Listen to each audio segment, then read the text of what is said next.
धन्यवाद अध्यक्ष महोदय जी, आपने मुझे इस विषय पर बोलने का मौका दिया। कुछ दिनों पहले हम राम मनोहर लोहिया अस्पताल गए थे। पुलिस लाठीचार्ज में घायल दिल्ली की उस छात्र की स्थिति जानने के लिए जो आईसीयू में अपनी जिंदगी की सबसे बड़ी लड़ाई लड़ रही है। हमसे कुछ ही समय पहले आदरणीय स्वास्थ्य मंत्री जी श्री जेपी नड्डा वहां गए थे और उनसे कुछ समय पहले अन्य नेता भी गए। जब तक हम वहां पहुंचे, उस लड़की की मां नेताओं के आने जाने से गुस्से में थी। सुन लीजिए, सुनिए, किसी की पीड़ा का मजाक नहीं उड़ाते। किसी कोई भी हो, किसी की पीड़ा का मजाक नहीं उड़ाते। आप संसद में बैठे हैं, निशिकांत जी आप बना रहे हो। जब तक हम वहां पहुंचे, उस लड़की की मां नेताओं के आने जाने से गुस्से में थी। किस लिए आए हो? उसने आईसीयू के दरवाजे के बाहर खड़े होकर हमें पूछा। हमारे सामने कांपते हुए हाथ जोड़े कहने लगी कि धन्यवाद आप आए हैं, ठीक है, मगर मुझे किसी से नहीं मिलना, मुझे किसी से बात नहीं करनी।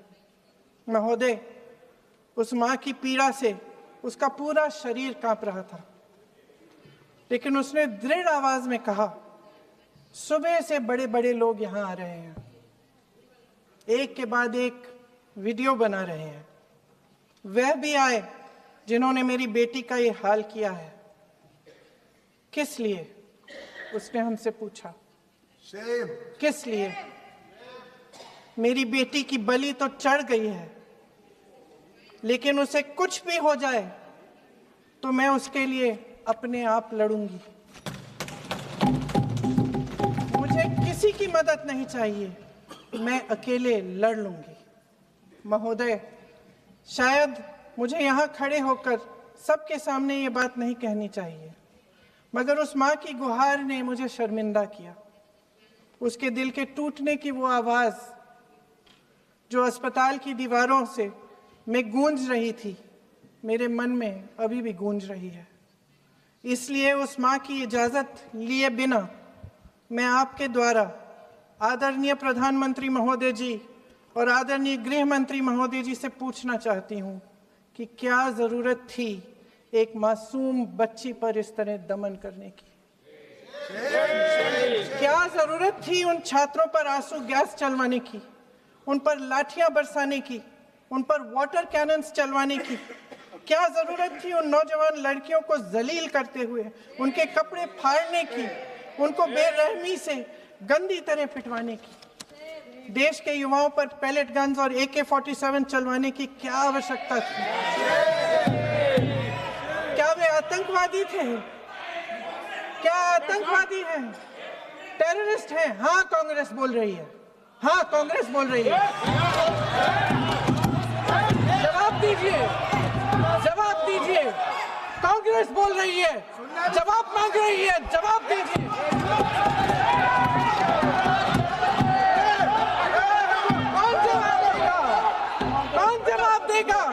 गृह मंत्री जी जवाब देंगे।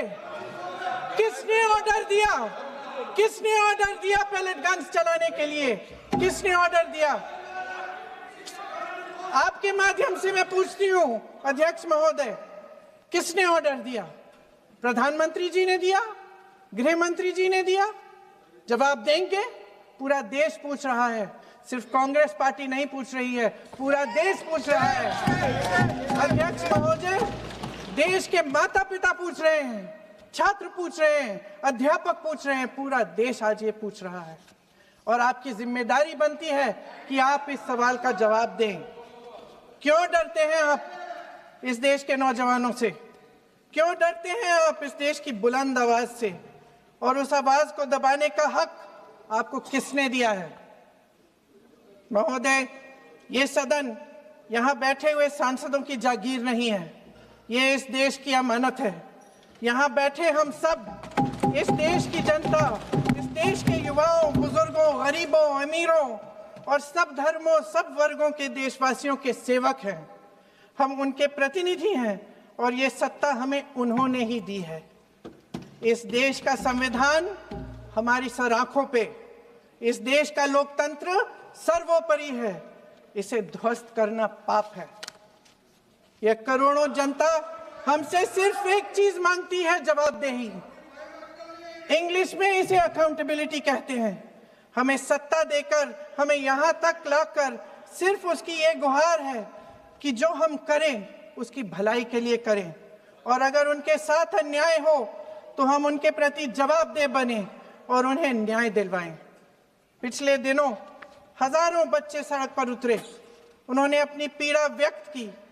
गांधी जी के दिखाए हुए रास्ते पर अहिंसा और सत्य को अपने दिलों में रखते हुए, गाते, मुस्कुराते हुए शांतिपूर्वक प्रदर्शन किया। लोकतंत्र के सबसे पवित्र सिद्धांत के तहत उन्होंने अपनी आवाज उठाने का अधिकार कायम किया। ये उस भारत के बच्चे हैं जो गांव में रहते हैं, जो महानगरों में रहते हैं, जो छोटे कस्बों में, छोटे शहरों में रहते हैं, जहां माँ अपने गहने बेच देती है, पिता अपनी जमीन गिरवी रख देता है, एक परिवार अपनी पूरी जिंदगी की कमाई बच्चे के सपने पर खर्च देता है। और अब उन्हीं बच्चों को लगने लगा है कि आज इस देश में मेहनत से ज्यादा बेईमानी मायने रखती है, मेरिट से ज्यादा पैसा मायने रखता है। तब सिर्फ एक छात्र नहीं हारता, उम्मीद हारती है। इन परेशान बच्चों ने अपनी उम्मीदें आपसे साझा की। उनकी मांगे क्या थी? कि पेपर लीक करके उनके साथ जो बार बार अन्याय किया जा रहा है उस पर कार्रवाई की जाए, कि जो सिस्टम उनके भविष्य को कुचल रहा है उसे सुधारा जाए, कि जो माफिया उन्हें घेरे हुए है उसे हटाया जाए, कि जिस मंत्री के कार्यकाल में यह सब हुआ वह इस्तीफा दे, कि उन पर बर्बरता करने वालों पर कार्रवाई की जाए और उसके लिए माफी मांगी जाए। बस यही उनकी मांग थी ना, कि जो शिक्षा और स्वतंत्र अभिव्यक्ति का अधिकार उन्हें संविधान ने दिया है उसे कायम रखा जाए। महोदय, हमारे एजुकेशन सिस्टम में कुछ समय से बहुत खामियां भर चुकी हैं। बच्चों पे जो प्रेशर डाला जाता है उसकी वजह से सैकड़ों बच्चों ने आत्महत्या कर डाली है। उससे भी ज्यादा बच्चे डिप्रेशन में डूब रहे हैं। परिवारों पर बच्चों को पढ़ाने लिखाने के लिए घूस, capitation fees, tuition fees, coaching fees आदि के घिनौने दबाव हैं। लोन लेने पड़ते हैं, सामान बेचना पड़ता है और उसके बावजूद कोई गारंटी नहीं कि उनके बच्चों के भविष्य मजबूत बन पाएंगे, क्योंकि बेरोजगारी चरम पे है। इस सरकार ने रोजगार पैदा करने वाले सभी सेक्टर्स को लगातार कमजोर किया। एग्जामिनेशन सिस्टम खुद फेल हो गया है। पिछले दशक में 152 पेपर लीक हुए, 750 करोड़ छात्र प्रभावित हुए, मगर एक भी दोषी, एक भी माफिया को सजा नहीं।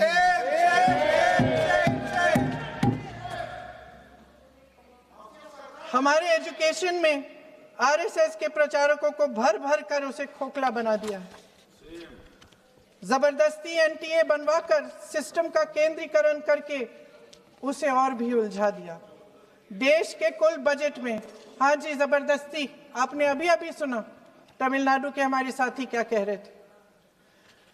देश के कुल बजट में एजुकेशन बजट की हिस्सेदारी हर साल बढ़ाने की बजाय घटती जा रही है।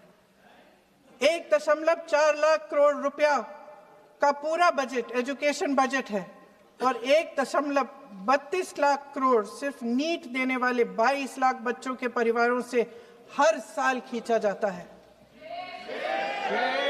एक और शर्मनाक आंकड़ा भी है। 1.4 लाख करोड़ रुपया हमारा पूरा एजुकेशन बजट और 16 लाख करोड़ रुपए जो मौजूदा सरकार ने बड़े उद्योगपतियों के लोन माफ किए हैं। सोचिए कि इस सरकार की प्राथमिकताएं क्या है। सच ये है अध्यक्ष महोदय कि जिस तरह अस्पताल में उस छात्रा की मां का विश्वास पूरे सिस्टम से हट गया है, उसी तरह देश के युवाओं का भरोसा इस पूरे सिस्टम से टूट चुका है। और जब इस तरह देश के भविष्य, हमारे युवा निराश होकर सरकार और सिस्टम से अपना भरोसा हटा देते हैं, तो उस भरोसे को फिर से बनाने के लिए सिस्टम के अंदर से जवाब नहीं ढूंढा जा सकता, उसके दायरे से बाहर निकलना पड़ता है, नए सिरे से ठोस प्रयास करने पड़ते हैं। अफसोस की बात यह है अध्यक्ष महोदय कि इतना हो जाने के बाद भी आदरणीय प्रधानमंत्री महोदय जी और उनके साथी इस सच्चाई को समझ नहीं पा रहे हैं। वे अभी भी ये सोच रहे हैं कि पीआर, नैरेटिव चेंज और पालतू मीडिया के सहारे एक बार फिर उनकी नैया पार हो जाएगी। परसों शिक्षा मंत्री जी ने शर्मनाक परिस्थितियों में अपना इस्तीफा दिया और कल यहीं मकर द्वार पर मेरे सत्ता पक्ष के सांसदों ने जिंदाबाद के नारे चिल्लाते हुए उनका संसद में ऐसे स्वागत किया जैसे मानो कोई सुपरस्टार पहुंच गए हैं।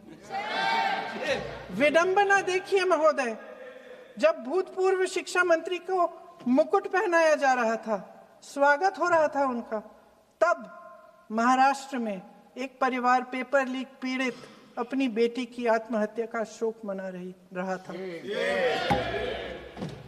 आपकी सरकार ने देश के करोड़ों छात्रों को क्या संदेश दिया? आपको किस बात का गौरव है, किस बात का अभिमान है? ये कौन सा अहंकार है? जहां आंखों में शर्म होनी चाहिए, वहां बेशर्मी और स्वागत के नगाड़े बजाए रह रहे हैं। एक तरफ मातम है, दुख है, यहां फूल माला डाल रहे हैं। कोई आप पर कैसे यकीन करे? प्रधानमंत्री महोदय जी ने नया शिक्षा मंत्री चुना, एक ऐसे व्यक्ति को इस पद पर आसीन किया जिसने एक गर्भवती महिला के बलात्कारियों की रिहाई पर अपनी सहमति व्यक्त की, खुशी जताई। देश की करोड़ों लड़कियों को प्रधानमंत्री जी ने इससे क्या संदेश दिया? सर, अखबारों में है, अखबार में नहीं। मेरा कुछ भी बोल के चले जाते हैं क्या? अरे ये तो कैसा क्या है इनके पास? ऐसा ही कोई आरोप लगा दीजिएगा, कोई नियम कानून नहीं है।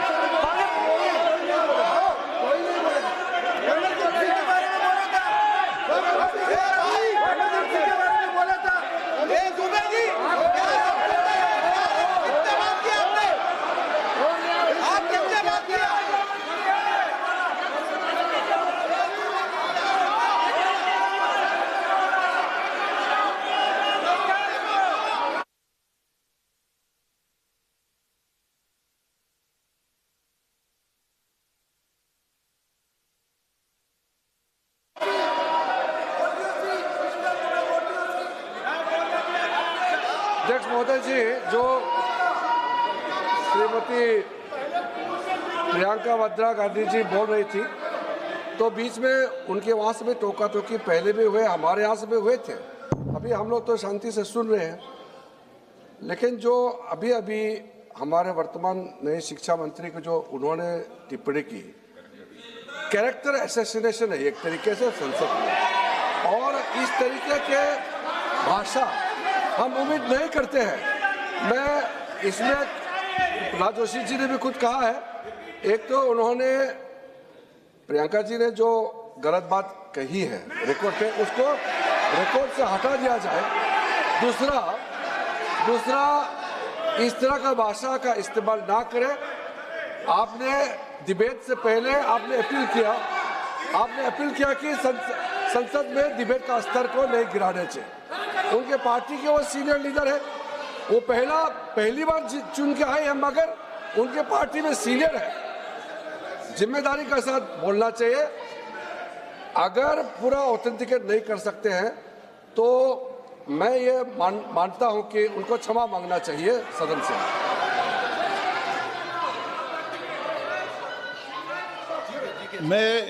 मेरा मत ये सदन के अंदर, ये सदन सर्वोच्च लोकतांत्रिक संस्था का सदन है, इसका एक एक शब्द हमेशा रिकॉर्ड में रहता है। मैं माननीय सदस्य से आग्रह करूंगा कि बिना तथ्यों के हमें इस तरीके के सदन के पटल पर बात नहीं करनी चाहिए।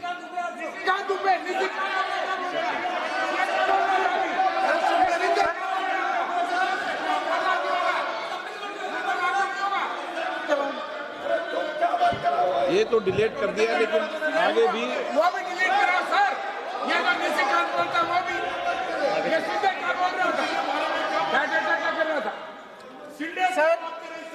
सर जो प्रहलाद जोशी जी ने बिल्किस बानो के बलात्कारियों की रिहाई पर जो बयान दिए, उसका प्रमाण मैं आपको दे दूंगी, मैं भेज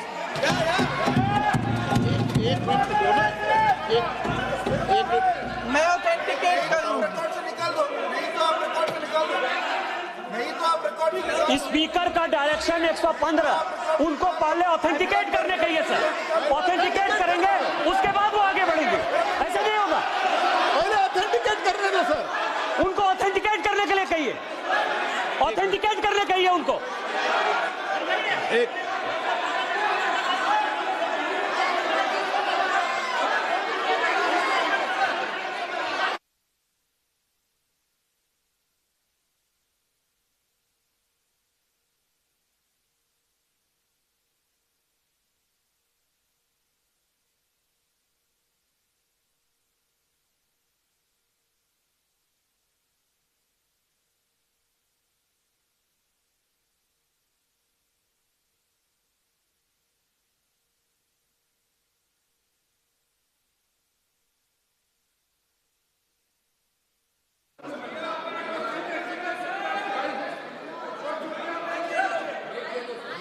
आप उनको बोलने तो आप मत करो डिस्टर्ब। मैं एक विषय बता दूं, एक मिनट बताऊं।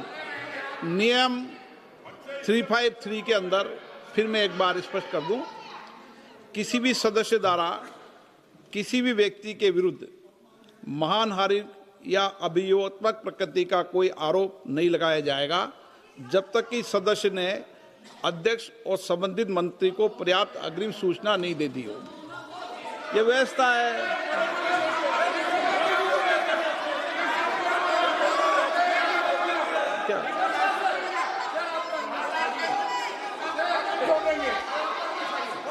House, ma'am. The same house. Honorable Shrikant Bey told, still that is in the record about Indira Gandhi ji. Still that is in the record. Still that is in the record. Sir, you are not removed, sir. बोलो, आप भी बोल लो। Sir, केसी वेणुगोपाल जी ने जो नाम लिया है और मैं नेहरू जी के बारे में जो बात कहा है मैंने सर, मैं उस पर कायम हूं और मैं किताब जो है ऑथेंटिकेट करने के लिए तैयार हूं। अय्याज थे नेहरू, अय्याज थे। मैं फिर दोबारा रिपीट कर रहा हूं, आई एम अगेन रिपीटिंग। यही फैक्ट है और वो किताब में ऑथेंटिकेट करके दे रहा हूं। I am authenticating that book.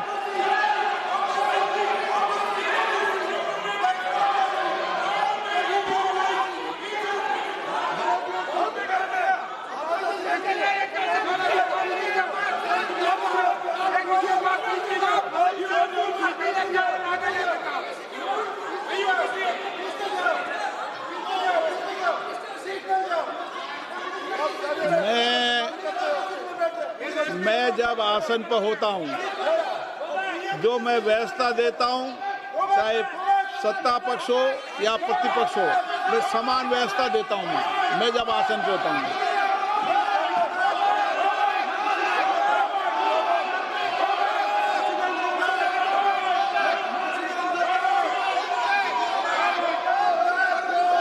Please बोलने दो। आप उनको बोलने दें, उनको बोलने दें। नो, अरे आप उनको नहीं बोलने देना चाहते? चलिए 114 प्लीज चाहिए। सर प्रियंका जी को ऑथेंटिकेट करना चाहिए और जो मिस इन्फॉर्मेशन कर रहे हैं, नहीं तो मिस इन्फॉर्मेशन के लिए कार्रवाई करना चाहिए सर। ये क्या कुछ भी बोल के चल सकते हैं क्या? और procedure for the minister the correcting the mistake 114 में अगर वो आपने जो रूल का जिक्र किया 353 में मुझे कोई नोटिस नहीं दिया है, मैं इधर प्रेजेंट हूँ और मैंने ऐसे कैसे बिना ऑथेंटिकेशन बोल सकते मुझे बिना नोटिस दिए हुए। इसलिए मैं इसको खंडन करता हूँ और उसको एक्सपेल करना चाहिए और उनको माफी मांगना चाहिए।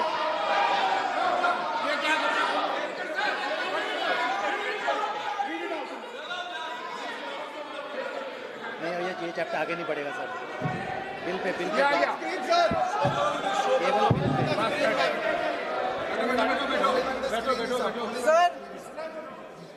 Sir here is a newspaper माननीय आर्टिकल। सदस्य सर पूरा बुक ले गया आपने बुक ले गया सकता है sir written by a respected माननीय journalist. सदस्य I will authenticate using this, sir. आप माननीय सदस्य प्लीज इसको छोड़ दें।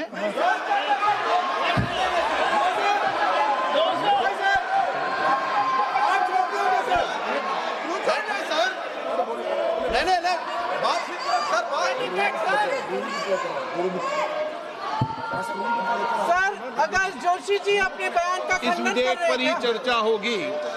आप इस बयान का खंडन कर रहे हैं क्या नहीं जोशी जी माननीय से पूछेगा? सदस्य मैं आपसे फिर आग्रह कर रहा हूं इस सदन में इस विधेयक पर ही चर्चा होगी। फिर भी नो ये विधेयक का विषय नहीं है। आप नो आप बोलो तो विधेयक पे बोलो, ये मेरी अपेक्षा आपसे। प्लीज सर, करो। ये छोड़िए रख दो। इस विषय को छोड़िए।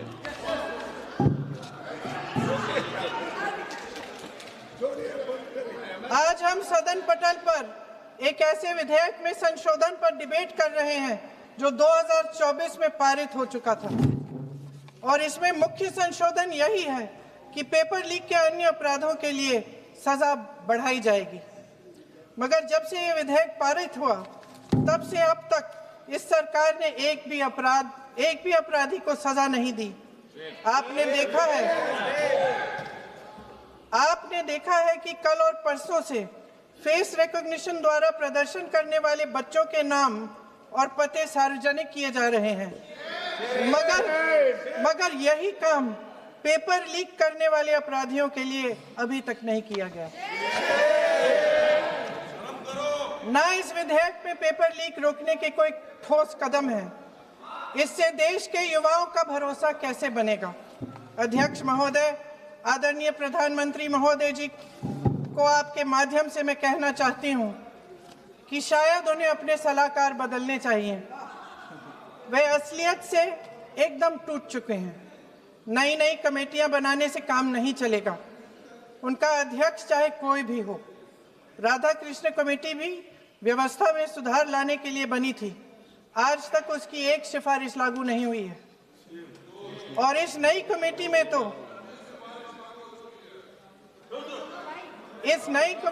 तो एक एक्स-आईबी चीफ फिर चिल्लाएंगे, एक एक्स-आईबी चीफ, एक आईटी कंपनी के मालिक और एक गौमूत्र के विशेषज्ञ भी हैं।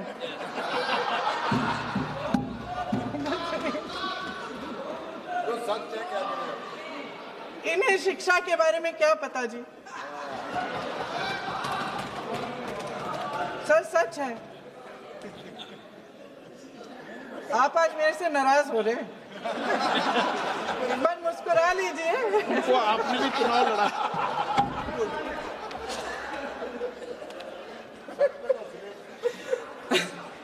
सर फास्ट ट्रैक कोर्ट्स का रिकॉर्ड पहले से ही बहुत खराब है। वैसे भी कल की सुनवाई में सीबीआई का वकील पेश ही नहीं हुआ। संसद में विपक्ष को दोषी ठहराने से, खोखले राजनीतिक खेल खेलने से काम नहीं चलेगा।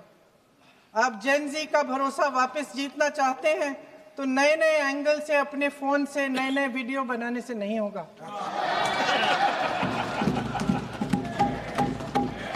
प्रधानमंत्री जी को कैमरे का एंगल नहीं, दिल का एंगल बदलना पड़ेगा।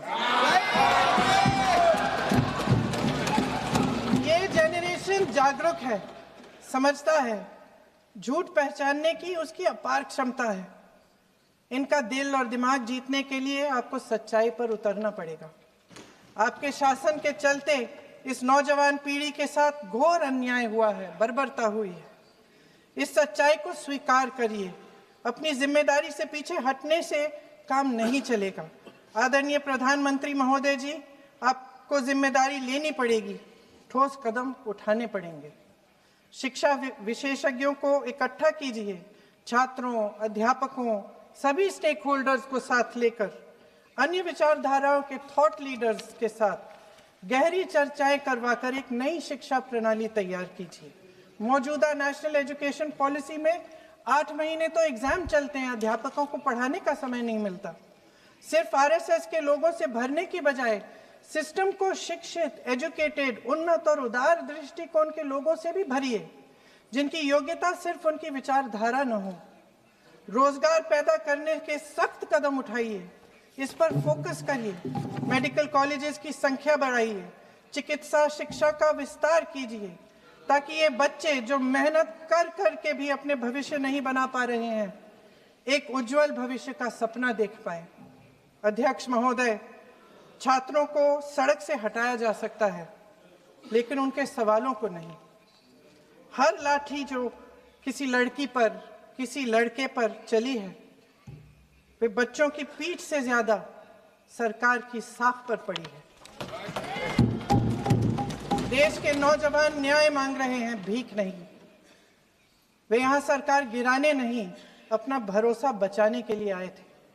अध्यक्ष महोदय, आपके माध्यम से मैं सरकार को कहना चाहती हूं, अपनी साख बचाइए, अपनी नीयत ठीक करिए, अपनी अकड़ का इलाज कीजिए, अपने वादों पर अमल कीजिए। आपके शासन में हमने बड़ी बड़ी चोरियां देखी हैं। चुनाव में वोटों की चोरी, राम मंदिर में चंदा की चोरी, आपके उद्योगपति मित्रों द्वारा देश की संपत्ति की चोरी, किसानों की जमीन की चोरी। लेकिन सबसे बड़ी चोरी, हाँ ठीक है, सबसे बड़ी चोरी तब हुई। कहिए, बोलिए।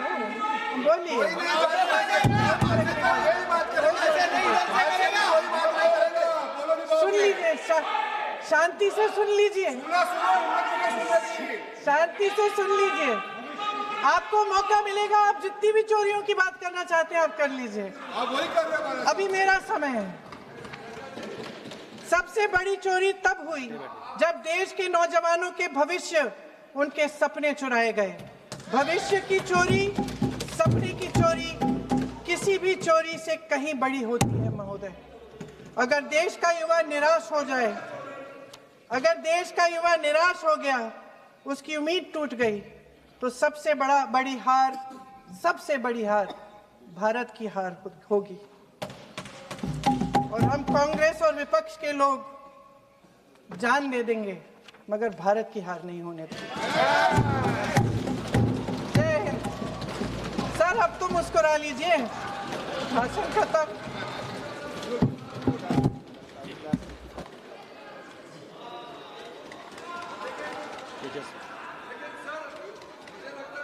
जी ने राहुल गांधी जी का स्पीच का चोरी कर लिया है, वो पूरा ड्रामा।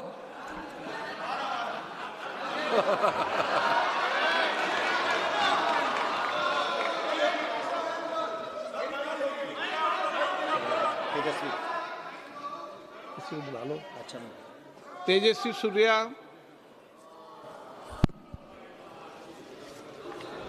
धन्यवाद स्पीकर सर।